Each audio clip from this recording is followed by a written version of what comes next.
अस्सलाम वालेकुम नाज़रीन, उर्दू पॉइंट के साथ मैं हूं शाहिद नज़ीर चौधरी।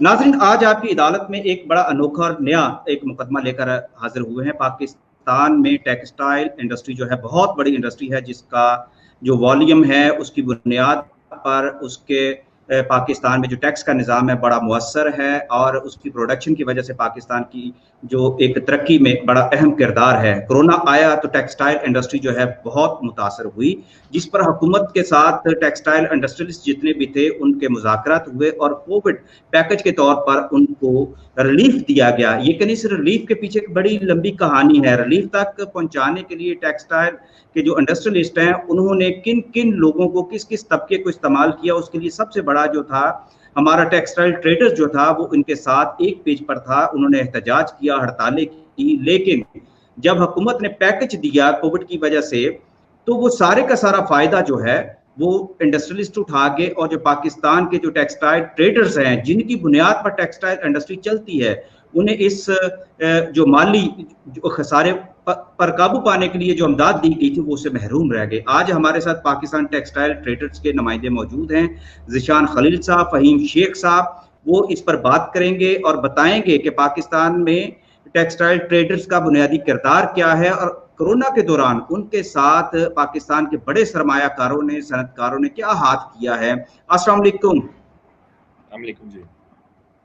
अच्छा ज़िशान साहब, सबसे पहले तो आपसे मैं गुफ्तगू का आगाज करना चाहूंगा। मुझे ये बताइएगा कि कोरोना के दिनों में जब ये टेक्सटाइल का बहरान आया तो हुकूमत को ये बात बावर कराने के लिए जो ट्रेडर्स हैं उन्होंने क्या किरदार अदा किया था इंडस्ट्रियलिस्ट के साथ मिलकर। बिस्मिल्लाहिर्रहमानिर्रहीम जी। पहले मैं थोड़ा सा इसकी बैकग्राउंड में जाना चाहूंगा।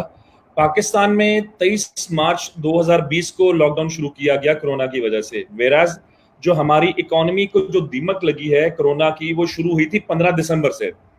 जिस वक्त चाइना में कोरोना की वजह से लॉकडाउन होना शुरू हो गया था, वहां पर बिजनेस एक्टिविटीज कर्टेल होनी शुरू हो गई थी।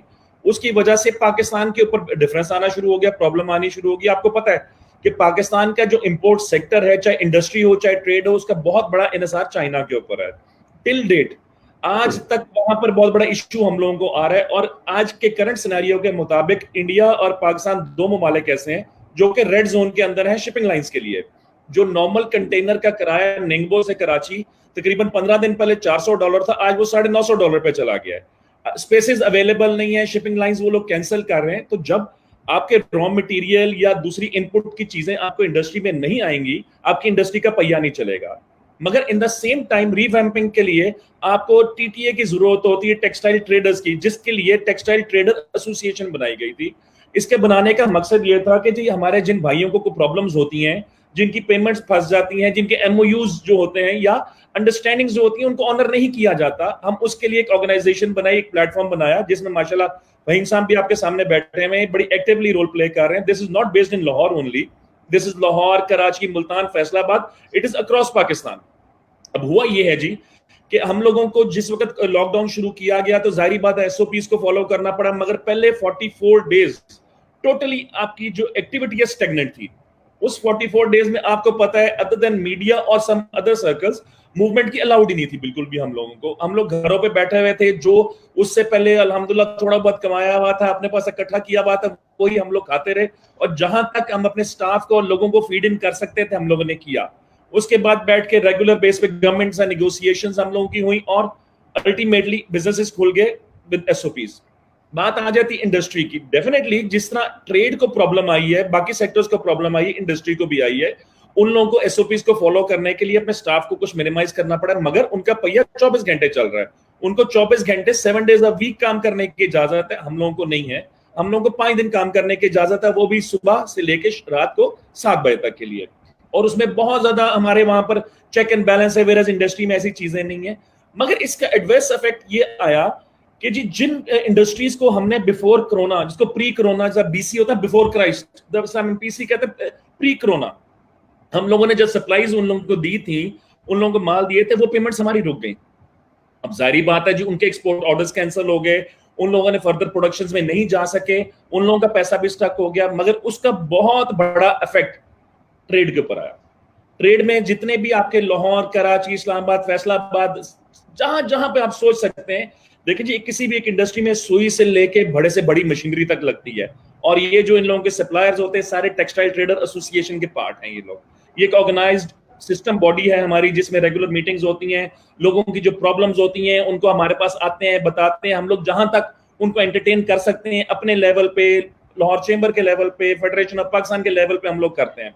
मगर इस वक्त बहुत ज्यादा हमारे भाइयों को प्रॉब्लम्स हैं, उन लोगों की पैसा फंसा हुआ है, उनका जो सर्कल ऑफ पैसा दा सर्कल सारा इस वक्त। आप ये बताएं, आपने सवाल मैंने ये किया था बेसिकली कि जो इंडस्ट्रियलिस्ट हैं वो तो सारे मफाद वो उठा गए हैं, लेकिन आपने उनको कहां तक तकवीत, आप उनके साथ एक पेज पर थे जब ये मुहिम शुरू हुई थी हुकूमत से पैकेज करने के लिए, या रियायत जो लेनी थी आपने? No no no no, that was internally for the industry, वो इंडस्ट्री के लिए था। एप्टमा और बाकी जो एसोसिएशंस हैं ये उन लोगों के सारे बनाए गए थे पैकेज के लिए, और सारी जो उन्होंने ड्राफ्ट किया था, स्ट्रीमलाइन किया था, ये हमारे लिए नहीं था। और बेसिकली इसका जो बेनिफिट उठाना है वो इंडस्ट्री ने उठाना है। हम तो दुआ करते थे कि जी इंडस्ट्री को कोई पैकेज मिले, पैसा मिले, ताकि जो हम लोगों के पैसे फंसे हुए हैं, हमारे ताजिर भाइयों के पैसे फंसे, वो भी यहाँ तक आ सके। मगर इसके लिए ना गवर्नमेंट लेवल पे ना इंडस्ट्री लेवल पे हम लोगों के साथ किसी किस्म का भी कोई हमारे साथ कंसेंट नहीं लिया गया हमारे साथ। अच्छा, अब मैं फहीम साहब आप ये बताएं, आपसे भी बातचीत हो रही थी, आप ये जरा थोड़ा सा इसको खुल के जरा बताएं कि आपको क्यों नहीं इस चीज पर, जो इंडस्ट्री को पैसा मिला तो ट्रेडर्स को इसका बेनिफिट क्यों नहीं मिला? बिस्मिल्लाहिर्रहमानिर्रहीम। सबसे पहले तो मैं उर्दू पॉइंट का शुक्रिया अदा करता हूं कि आज उन्होंने टेक्सटाइल का जो एक बहुत बड़ा तबका है जो रीढ़ की हड्डी की हैसियत रखता है पूरी मुल्क की इकॉनमी में, आज आपने हमें अपना पॉइंट ऑफ व्यू देने के लिए urdu.com पर दावत दी ताकि पूरे पाकिस्तान और पूरी दुनिया के अंदर हम अपना मौक़िफ़ पेश कर सकें। गुजारिश ये है कि कोविड-19 से जहां पर पूरी दुनिया मुतासिर हुई थी, इसी तरह पाकिस्तान भी बहुत ज्यादा इफेक्ट हुआ था, और पाकिस्तान के अंदर टेक्सटाइल की जो इंडस्ट्री थी वो इससे बहुत ज्यादा मुतासिर हुई थी। गवर्नमेंट की जानिब से एक रिलीफ पैकेज आया जो तकरीबन मेरा ख्याल उसकी एग्जैक्ट अमाउंट तो मेरे जहन में नहीं, लेकिन ये एक ह्यूज अमाउंट थी जो ताजरों के लिए खास तौर पर आया था, क्योंकि कोविड-19 के बाद 3 महीने के लॉकडाउन के दौरान जो हमारा छोटा ताजिर था वो पिस कर रह गया था और उसके पास वर्किंग कैपिटल की शॉर्टेज हो गई थी।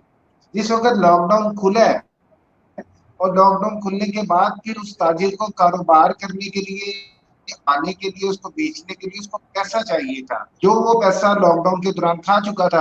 अब गवर्नमेंट ने दिया एक पैकेज, लेकिन मसला यहाँ पर यह हुआ कि जो छोटा ताजिर था इसके पास वो डॉक्यूमेंटेशन नहीं थी जिसकी बुनियाद पर वो लोन जो है वो अवेल कर सके। तो लिहाजा जो इस मुल्क के बड़े इंडस्ट्रियलिस्ट थे वो तमाम लोग इसका एडवांटेज उन्होंने उठाया, और सिर्फ 4% इंटरेस्ट लोन के ऊपर उन लोगों ने, मैं जानता हूँ एक फैक्ट्री ने 2-2 अरब रुपया गवर्नमेंट से लोन लिया, जिसको जो वापस करना है वो भी 6 महीने के बाद उसको रिवर्ट करना है।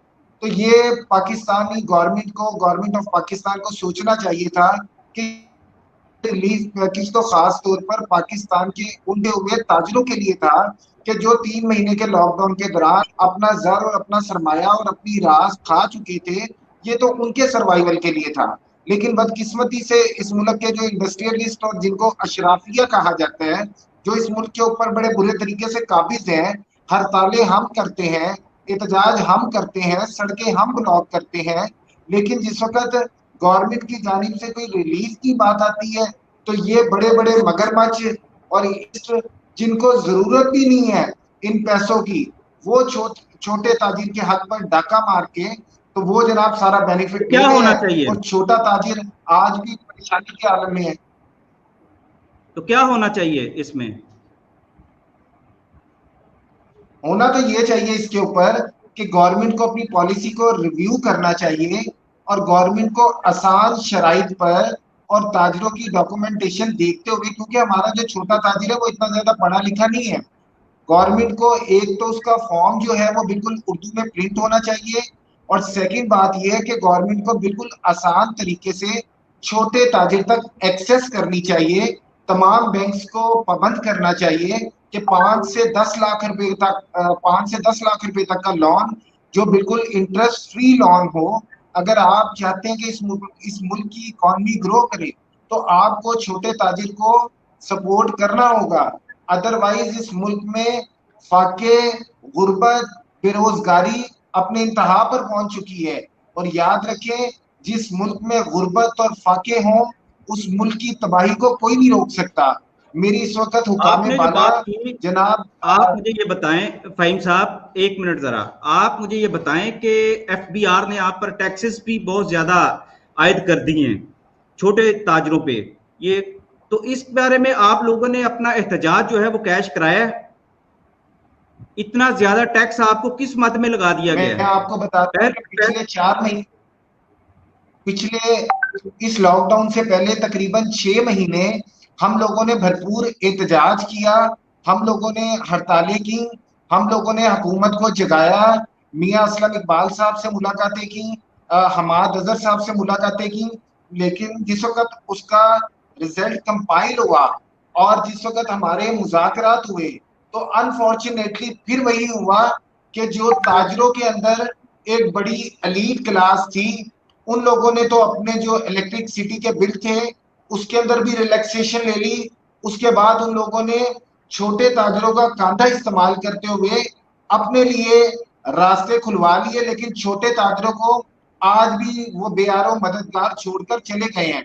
और दूसरी मैं आपको ये एक अहम बात बताऊं कि जब तक पाकिस्तान के अंदर छोटे ताजरों की नुमाइंदगी नहीं होगी, उस वक्त तक ये मसले मसाइल हल नहीं होंगे। बदकिस्मती से आप पाकिस्तान मुझे के अंदर जितने ट्रेड लीडर है, फ़हीम साहब, फ़हीम साहब एक मुझे बदकिस्मती से बात बताएं, आप पाकिस्तान में जितने छोटे, ट्रेड लीडर आप हैं, छोटे वो ट्रेडर्स सिर्फ की बात कर रहे हैं। प्रोफेशन और इस हद तक अपना काम कर रहे हैं। अदरवाइज प्रैक्टिकली छोटे ताजरों के लिए ना अभी तक गवर्नमेंट की तरफ से कोई रिलीफ आया है और ना ही ट्रेडर्स ने कोई इस बारे में एफर्ट की है। आप मुझे ये बताएं, ये छोटे ताजर आप किसको कह रहे हैं? बड़े ताजर कौन है जो रिलीफ ले जाते हैं? ये बड़े ताजर कौन है? देखिए, मैं आपको इसको सिंपली बता दूं, जो 10 लाख रुपए तक का कारोबार करता है एक ताजिर, 10 लाख रुपए तक का सालाना कारोबार करता है, हम उसको छोटा ताजिर कंसीडर करते हैं। लेकिन अशराफिया ने तो किया आप क्या छोटे है ताजर तो कि नहीं है? जो 2 करोड़ रुपए का कारोबार करता है, उन्होंने जाके उसको छोटा ताजिर जो है वो रजिस्टर्ड करवा दिया है, जो कि सरासर ज्यादती है। अच्छा, मुझे, मैंने फिर अर्ज करता हूं कि आप मुझे ये बताएं कि बड़े ताजर वो कौन है जो आपके हिस्से का पैसा खा गए हैं, जो छोटे ताजरों का खा गए हैं? वो कोई हमें पता भी तो चले, ताकि शनाख्त भी तो हो ना। हमें तो सब ताजरों के ही जो रहनुमा हैं वही नजर आते हैं सारी तरफ, सभी कहते हैं कि जी हम ताजरों के रहनुमा हैं। वो कौन है, कहां से आते हैं वो? कोई थोड़ी सी तखसीस भी तो करें ना, बताएं किन लोगों को देखिए, बेनिफिट मिला है आप ये? माशाल्लाह बहुत ज्यादा अवेयर है। urdu.com जो है उसने पाकिस्तान की ट्रेड उर्दू की पॉइंट। सियासत के ऊपर बड़ी गहरी नजर रखी हुई है। और शाहिद नजीर साहब, आप बहुत सीजनल एक सहाफी हैं। आप उन तमाम लोगों को जानते हैं कि जो आज पाकिस्तान के नहीं अंदर भाई, मैं लाहौर से जानता लेकर होता। के चले चले चले, मैं आपका मुकदमा जिशान साहब की अदालत में लेके जाता हूँ। जिशान साहब, मुझे नहीं पता कि वो बड़े ताजर कौन है कि जो पैसा खा जाते हैं, जिनके लिए ये हड़तालें करते हैं। ये हड़तालें आप क्यों करते हैं? सड़कों पर आप क्यों आते हैं? टायर आप क्यों जलाते हैं? डंडे आप क्यों खाते हैं? आपके पास फिर लीडरशिप नहीं है? पैसा तो वो ले जाते हैं सारे के सारे, आप क्यों इस्तेमाल होते हैं? शाहिद जिशान साहब, साहब, इसकी जरा थोड़ी। माजरत के साथ, मैं जो ये डेफिनेशन है ना छोटे ताजर वाली और बड़े ताजर वाली, उस डेफिनेशन में मैं अभी तक क्लियर नहीं हो सका कि 10 लाख का जो ताजर है वो छोटा है और वो दूसरा बड़ा है, अदर देन 10 लाख। अब देखें, 10 लाख का जो ताजर होगा, जब उसको तकसीम 12 आप करेंगे, इसका मतलब हुआ अप्रोक्सीमेटली 85,000 रुपए पर मंथ का जो कारोबार करेगा वो छोटे में आएगा। 85,000 रुपए पर मंथ का मतलब ये आसान उर्दू में हो गया कि तकरीबन 2800 रुपए पर डे। तो मेरा ख्याल है इस हिसाब से तो हम किसी को छोटा ताजर नहीं कह सकेंगे। थोड़ी सी तरह डेफिनेशन में मुझे कंफ्यूजन आई है इसकी। दूसरी बात है जी कि वी, हम लोग जो भी हैं, ये जो काम करते हैं, हम करते हैं अपनी बरादरी के लिए। कौन सी बरादरी? ताजर बरादरी के लिए।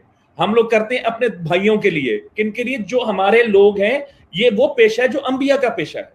हम लोग वो चीज लेके आगे चलते हैं। अगर हम लीड करते हैं, लीडिंग फ्रॉम द फ्रंट वाली बात आ जाती है। इसमें किसी इंडिविजुअल का हम लोग अपना ना, मतलब मैं अपनी बात करता हूं या मैं जिनके साथ लेके चलता हूं, मैं, हम लोग अपना पॉइंट ऑफ व्यू नहीं लेते। हम चाहते हैं कि as a whole, as a nation, हम लोगों को जो प्रॉब्लम्स है मिनहासुल कौम वो चीजें चलें। तो इसमें जो 2 करोड़ और 10 लाख वाली स्लैब है ना, उसमें थोड़ा सा जरा मुझे क्लैरिटी चाहिए होगी। फर्दर मैं उसमें बात करूंगा। दूसरी बात है, जो हमारा एजेंडा होता है ना, हमारा हमेशा एक एजेंडा होता है, we are trader, we are for trader and we will be for traders. यही चीज हम लेके चले हैं और तो बड़ी चलेंगे। देखें, इसमें तो ज़ीशान साहब बड़ी सच्चाई वाली बात है कि पाकिस्तान में अगर टेक्सटाइल इंडस्ट्री चल रही है तो आपके सर पे चल रही है। वो 10,000 के करीब ऐसी आइटम्स हैं जो आप या तो चाइना से ला के देते हैं उन टेक्सटाइल वालों को, या उनकी मैन्युफैक्चरिंग होती है पाकिस्तान में।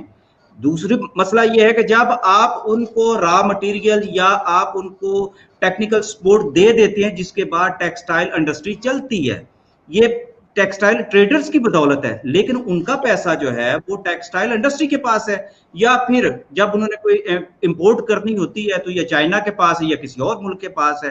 कोरोना आया तो सारे का सारा पहाड़ तो आप पर गिरा ना, आपका पैसा तो अभी तक जो है वो उसी पहाड़ के, उसी दबाव के, उसी बुहरान के नीचे है।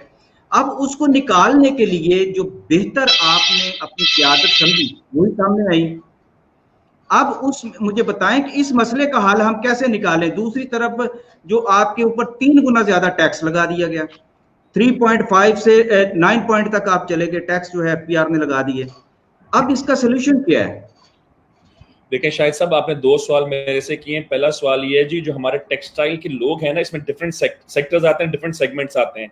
कुछ रिटेल लेवल के आते हैं, कुछ होलसेल लेवल के आते हैं और कुछ इंटरनेशनल लेवल के आते हैं। इसमें सारों को मिला के काम किया जाता है। कोई भी इंडस्ट्री इंक्लूडिंग टेक्सटाइल जो कि सबसे बड़ा पाकिस्तान का एक्सपोर्ट रेवेन्यू जनरेट करने वाली है और अदरवाइज भी आपकी लेबर को जनरेट करने वाली है, टेक्सटाइल इंडस्ट्री है, उनके हम लोग वेंडर्स हैं सारे। चाहे इंटरनेशनल वेंडर हो जाए, चाहे डोमेस्टिक वेंडर हो जाए, हम सारे वेंडर हैं। अब होता प्रॉब्लम क्या है जी कि इंटरनेशनल वाले काम में होता है कि जी बैंक से वो फाइनेंस करा लेते हैं, वो तो जो मर्जी हो जैसे मर्जी हो, दे हैव टू पे बैक, इसलिए कि उनकी लियन होती है वहां पर। वहां इतना बड़ा इशू नहीं आता। सबसे बड़ा इशू आता है लोकल के साथ, जो कि आपके लोकल मार्केट्स के होते हैं, रिटेल वाले हों या होलसेल वाले हों। अब एक बात है, क्लीनिंग के लिए एक ब्रूम चाहिए। जब वो ब्रूम बेचने वाला टेक्सटाइल मिल को जब बेचेगा तो वो भी डेफिनेटली उनका सप्लायर में आ जाएगा, वो टेक्सटाइल ट्रेडर हो जाएगा डेफिनेटली। इलेक्ट्रिक स्विचेस हैं, नॉट ओनली कि जी मशीनरी और उसकी लाइट आइटम्स हो, कोई चीज भी उस इंडस्ट्री के अंदर जो इस्तेमाल हो रही है वो वही होती है। अब जिस वक्त ये कोरोना की प्रॉब्लम आई है तो डेफिनेटली जो इनकी इकोनॉमी का, जो पाकिस्तान की इकोनॉमी लाइक अदर कंट्रीज जो पहिया है वो स्टैग्नेंट हो गया। कुछ मुल्कों में तो आहिस्ता आहिस्ता चला है, मगर हमारी इकोनॉमी का साइज बहुत डिफरेंट है बाकी मुल्कों के मुकाबले में। और सेकेंडली हमारे यहाँ जो एक रिचुअल्स और बाकी चीजें जो चलती हैं, हम लोग उसको ज्यादा पसंद करते हैं, इसलिए कि नॉन प्रोडक्टिव एक्सपेंडिचर हमारे मुल्क में ज्यादा होते हैं रादर देन प्रोडक्टिव एक्सपेंडिचर। हम लोग R&D में और HR के ऊपर इतना पैसा नहीं लगाते, शादी ब्याह पे पैसा ज्यादा लगा देते हैं हम लोग। हमारे में ये बहुत बड़ा इशू आ जाता है। तो यही प्रॉब्लम इस वक्त भी हुई है कि जो लोगों का, अब एक बात है, मैंने किसी टेक्सटाइल इंडस्ट्री में कोई पैसा माल सप्लाई किया है, उसमें क्रेडिट लिमिट है 35 to 45 डेज। वो टाइम तो टोटली इंडस्ट्री बंद रही है। अब उनके पास जवाब है कि जी नहीं, देखे ना, उनको तो मिल गया, सपोर्ट भी मिल गई सारा, तो आप सुप्रीम कोर्ट में नहीं जा रहे इस मामले में? नहीं जी, अभी तक तो ऐसा हमारा इसके ऊपर कोई बात नहीं हुई, ना हम लोगों ने कोई डिसीजन लिए। मगर अगर इस तरह ही हालात रहे, अब देखें दोबारा फिर कल से लॉकडाउन शुरू हो गया हुआ है, जिसका मेरे हिसाब से जवाब कोई नहीं था। दोबारा फिर हम लोग बंद हो गए। अगर यही ईद की छुट्टियों को एडजस्ट कर दिया जाता, कुछ और किया जाता, हालात डिफरेंट होते। कल एहतजाज भी हुआ, सब कुछ हुआ। अब इंशाल्लाह ताला ईद के बाद मिल बैठ के देखते हैं, SOPs के तरीके के इस्तेमाल करते हुए हम वहां डिस्कस करेंगे। अगर तो हमारी नेगोशिएशन पे बात हो गई, फाइन एनफ, नहीं तो then we will have to go and knock the door of the law. हमें ये करना पड़ेगा, ये मजबूरी है, इसलिए कि हमारी सर्वाइवल की जंग है इस वक्त। अगर हम ये नहीं करेंगे, we won't survive in the market at all. अच्छा, आखिरी सवाल की तरफ हम जाते हैं। जी जी, दूसरे आपके सवाल का हिस्सा था जी 3.5 से 9.5 वाला। आपको पता है जी दुनिया में इस वक्त टैक्सेस का रेट कम किया जा रहा है, बाकी चीजें कम की जा रही हैं। अब बड़ी बड़ी इकोनॉमीज देख ले, if I am not wrong, America and Japan, वहां पर एडवांसेस का रेट 0% है, वहां पे बैंक इंटरेस्ट रेट 0% है। हमारे यहाँ पे बड़ी मुश्किल 4 महीनों में 13 से 6 के 7% पे लेके आया गया। वो भी एक बहुत बड़ा एहसान है कि जी हमने इतना कर दिया है। हमारी इकोनॉमी का वहां करप्शन माफिया नहीं है ना, वहां करप्शन नहीं है ना, वहां मेरिट पे काम होते हैं। नहीं, देखिए corruption might be, there are different angles of corruption.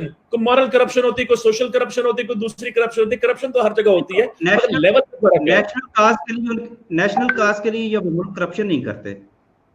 जितने भी मुल्क जहां मैंने ट्रेवल किया या जिनको मैं जानता हूं, वो एज ए मेनहासुल कौम काम करते हैं।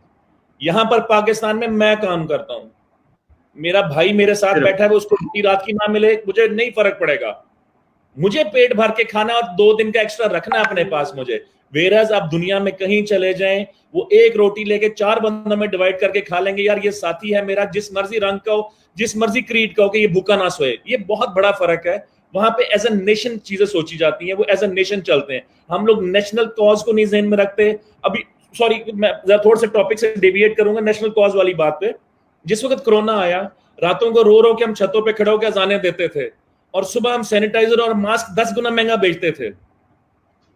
चौधरी साहब, जिस दिन तक हम वो आंसुओं को दिन में भी नहीं लाएंगे ना, तब तक हम कौम नहीं बन सकते। ठीक है, जितने मर्जी जाते हैं, जितना मर्जी इंडस्ट्री फ्लरिश कर जाए, जो मर्जी कर जाए, हम लोग सारी जिंदगी यूं ही रहेंगे, हम यूं नहीं हो सकेंगे कभी भी।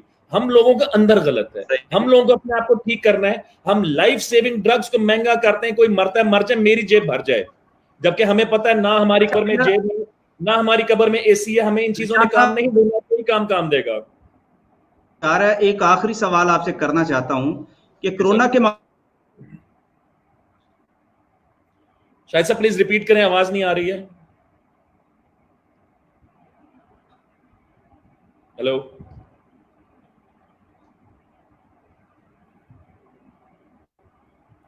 हेलो,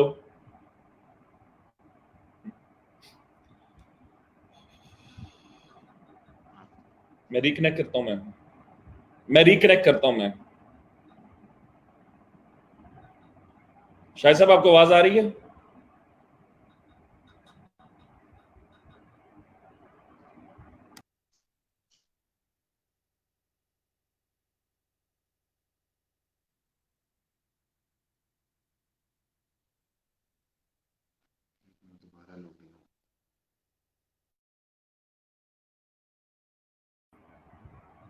हेलो, हेलो जी, आवाज आ रही है आपको मेरी? शायद साहब अब आवाज आई है। हाँ जी, सॉरी, आपको नहीं मैं गेट कर सका।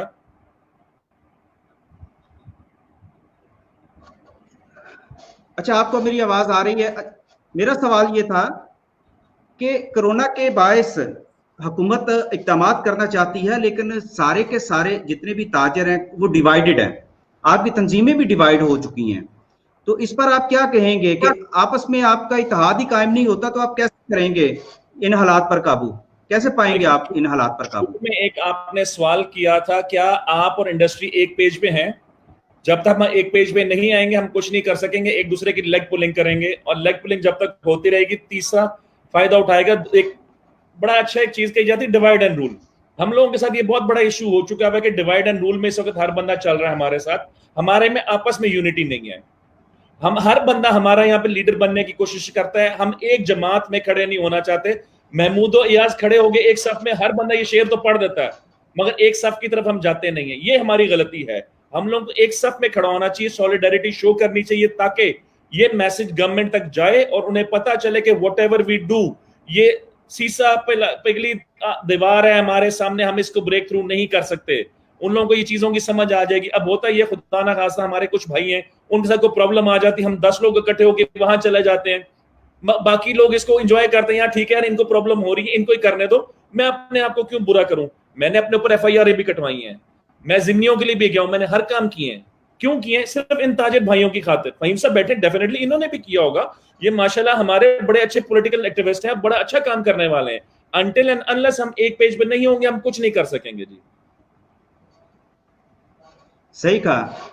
ले नाज़रीन, इसके साथ ही आज के प्रोग्राम का टाइम ख़त्म हुआ। आपने ये देखा और आपने ये सुना भी कि इस बहरान से बहुत सारे लोगों ने फ़ायदा भी उठाया, लेकिन पाकिस्तान टेक्सटाइल ट्रेडर्स, जिन्होंने इस टेक्सटाइल इंडस्ट्री को दोबारा से अपने पैरों पर खड़ा करना है और हर दौर में उन्होंने खड़ा किया है, उसको भी अपने पैरों पर खड़ा होने के लिए हुकूमत की सपोर्ट की ज़रूरत है। हुकूमत को चाहिए कि मेरिट पर इनका साथ दे, इनके मसाइल को हल करे। पहले ही कोरोना की वजह से पाकिस्तान का जो टेक्सटाइल इंडस्ट्री है वो ओवरऑल जो है उस ज़बू हाली का शिकार है। तो पाकिस्तान ट्रेडर्स जो हैं, पाकिस्तान की ये बहुत बड़ा एक तबका है, उन पर टैक्सेस की भी भरमार कर दी गई है। उम्मीद है कि हुकूमत भी इनको एक पेज पर लाकर इनके मसाइल को हल करेगी। इसके साथ ही आज के प्रोग्राम से इजाज़त दीजिए। अल्लाह हाफिज़।